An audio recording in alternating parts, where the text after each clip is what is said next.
Je voudrais pour finir vous parler d'un sujet qui me crève le cœur. C'est la situation du Centrafrique. Le peuple centrafricain croule encore sous une misère inacceptable. L'écrasante majorité des Centrafricains vivent dans des conditions déplorables. Conditions de santé, conditions d'emploi, conditions d'habitat, conditions de déplacement, de transport, conditions même de sécurité. La situation centrafricaine n'est pas du tout améliorée comme on aurait pu l'espérer de l'actuel gouvernement et du président Faustin Archange Touadéra. Je voudrais rappeler qu'en 2019-2020, c'est lui qui a initié le mouvement de la diversification du partenariat stratégique en Afrique francophone.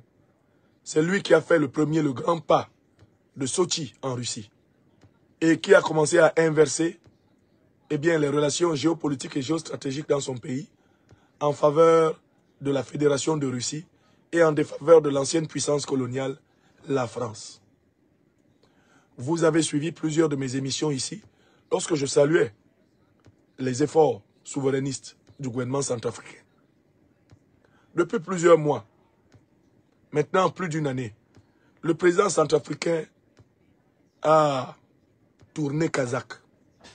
Il rétropédale et un air de France-Afrique souffle de nouveau à Bangui.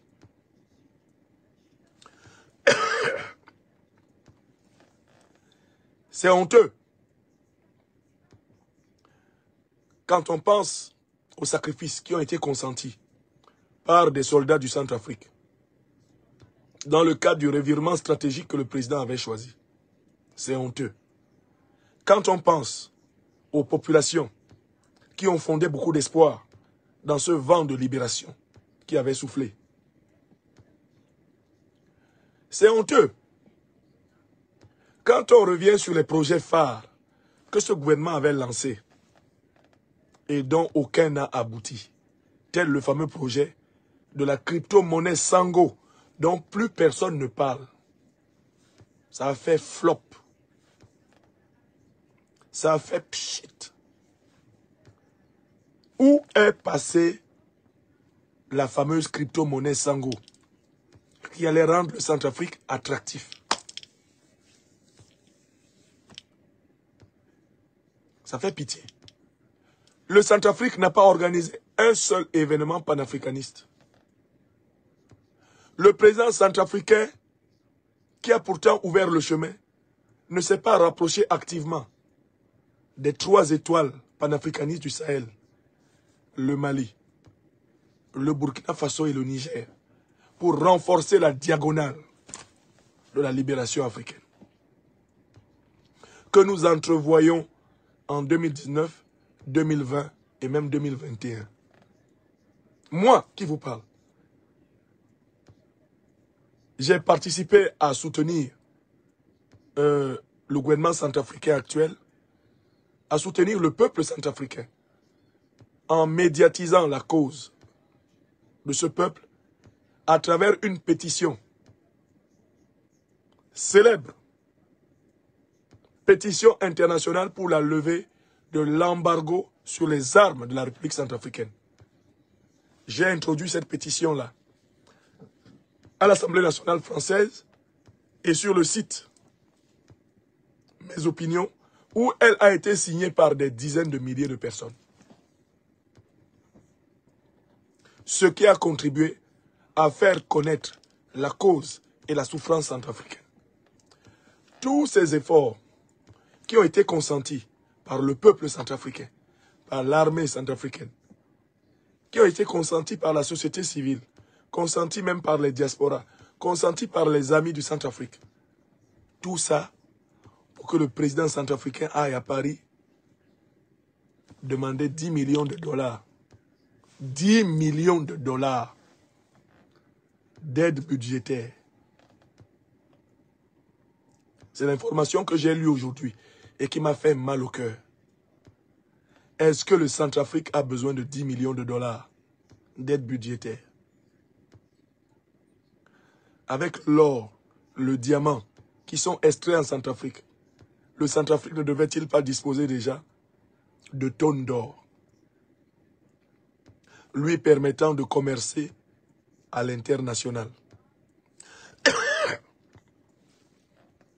Avec sa crypto-monnaie Sango,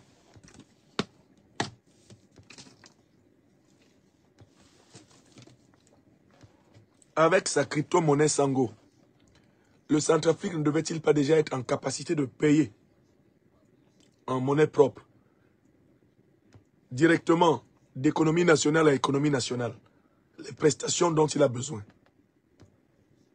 Quelle honte se lever, venir à Paris pour demander 10 millions de dollars.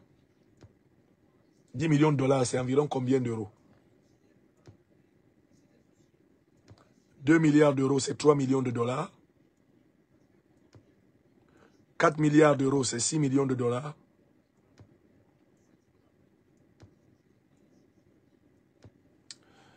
« 6 milliards d'euros, c'est 9 millions de dollars. Et 6 milliards de CFA, pardon. Je parle en CFA. 6 milliards de CFA, c'est 9 millions de dollars. Et donc, 10 millions de dollars ou 10 millions d'euros, c'est environ 7 milliards de CFA. 7 milliards de CFA. Ça, c'est ce qu'un homme d'affaires comme Dangote peut prêter à l'État centrafricain sans avoir peur. Il y a des hommes d'affaires au Cameroun qui ont du capital.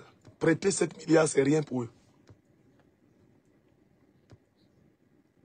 Il y a des hommes d'affaires au Nigeria qui ont du capital. Prêter 7 milliards à l'État centrafricain, c'est rien pour eux. Il y a des hommes d'affaires au Mali, au Burkina. 7 milliards, tu te lèves, tu prends un avion, tu t'en vas à Paris pour demander 7 milliards en 2024. Quelle honte pour l'Afrique, ce type de président. Après combien d'années de pouvoir, tu en es à aller chercher 7 milliards de CFA. 7 milliards de CFA. Donc 10 millions de dollars ou d'euros à Paris. 10 millions d'euros. Mais les hommes d'affaires français, même pas les plus riches, ils en disposent. C'est leur argent de poche. Les hommes d'affaires nigériens, c'est leur argent de poche. Les Sud-Africains, les hommes d'affaires, c'est leur argent de poche. Ça. Comment tout un État comme la République centrafricaine peut en être toujours à l'impécuniosité dans laquelle il se trouve? Depuis 2016 que le président Touadéra est arrivé. On est en 2024. Ça fait déjà 10 ans. Et l'État centrafricain n'est toujours pas solvable. Rien que ce fait-là ne devrait-il pas l'amener à conclure qu'il n'a pas, il ne maîtrise pas le sujet? 10 ans à la tête d'un État. Et il n'est toujours pas solvable. Et tu as l'intention de t'éterniser à la tête de cet État? Les présidents Assimi Goïta, Ibrahim Traoré, Abdourahmane Tchani, qui sont arrivés à peine pour les plus anciens il y a 3 ans, leur État est solvable. L'État malien assume ses dépenses. L'État nigérien assume ses dépenses. L'État burkinabé assume ses dépenses. Toi, tu es au pouvoir depuis 2016. Tu ne peux toujours pas assumer les dépenses de fonctionnement de l'État centrafricain. Qu'est-ce que tu fais à la tête de cet État, puisque tu n'as pas la compétence pour en faire un État viable? Après 10 ans, de combien de temps un président a-t-il besoin pour vérifier qu'il ne peut pas? J'ai mal au cœur. Voilà Paul Biya. 42 ans à la tête du Cameroun. Il n'a pas été capable d'en faire un État financièrement autonome. 42 ans. Qu'est-ce qu'il peut prouver encore? Ses partisans sortent, il est candidat en 2025. Pour faire quoi? Voilà des gens qui sont au pouvoir depuis 4 ans et qui transforment la condition de leur peuple. Et le monde entier voit.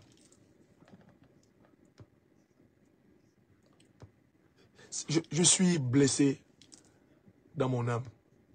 Je pense aux nuits entières, aux journées entières consacrées à défendre le rêve centrafricain et à ce que le président Touadéra en fait aujourd'hui. C'est triste. Il s'est enlisé, il est tombé dans la maladie, la biapathie. Il est en train de se biaïser. Il est en train de se bongoïser. Il est en train de se yadémiser. Il est en train de se débiser. Touadéra est en train de se maquissaliser.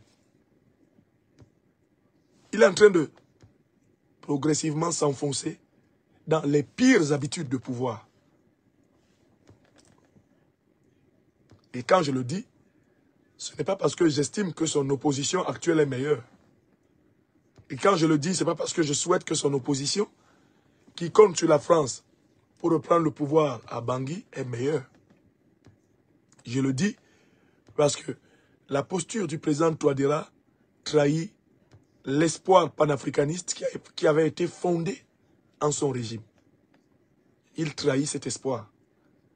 Et c'est grave. C'est très grave.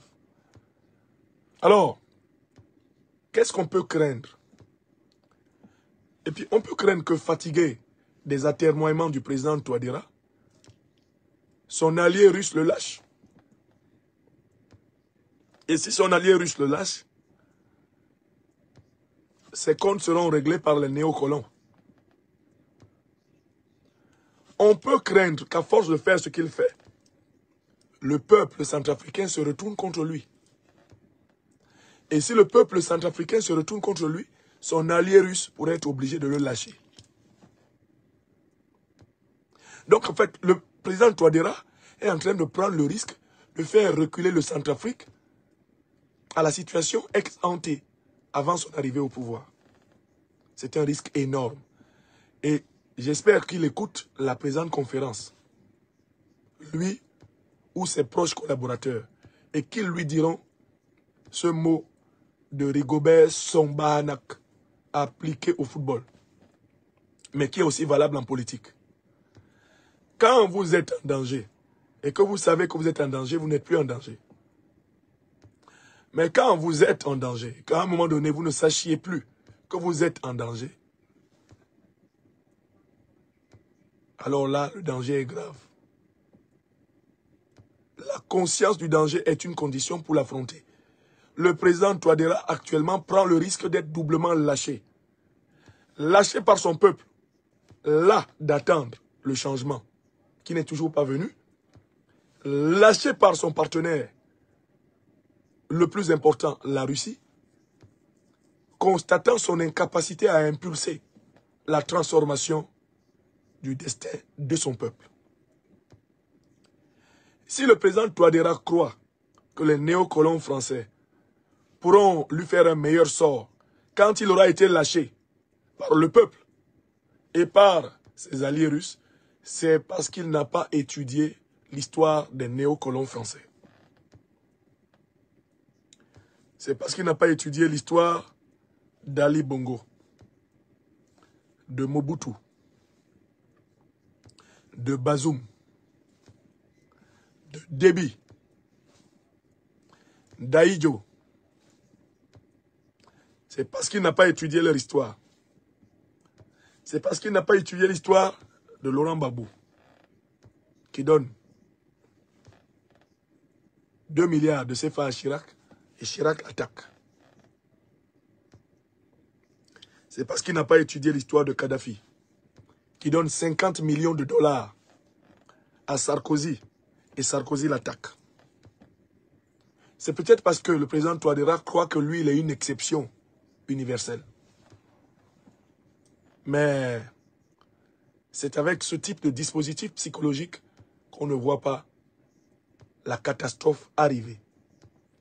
J'espère qu'il va se raviser et arrêter ce rétropédalage honteux, ce rétropédalage piteux, qu'il va se raviver et laisser émerger de véritables forces panafricanistes au sein de son gouvernement afin de poursuivre le travail d'émancipation du peuple centrafricain. J'espère que le président Touadéra va se raviser et constater qu'il n'est pas en mesure, après 10 ans, de changer sérieusement le sort de son peuple et qu'il faudrait peut-être qu'il rentre enseigner les mathématiques à l'université s'il en a encore la force. Et qu'en 10 ans, il a fait, on a vu. Ce qu'il pouvait faire là, on a vu. C'est bon.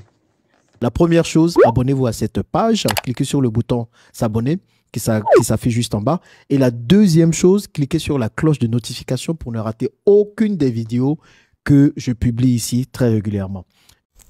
Retrouvez KDW Africa sur YouTube, Facebook, TikTok.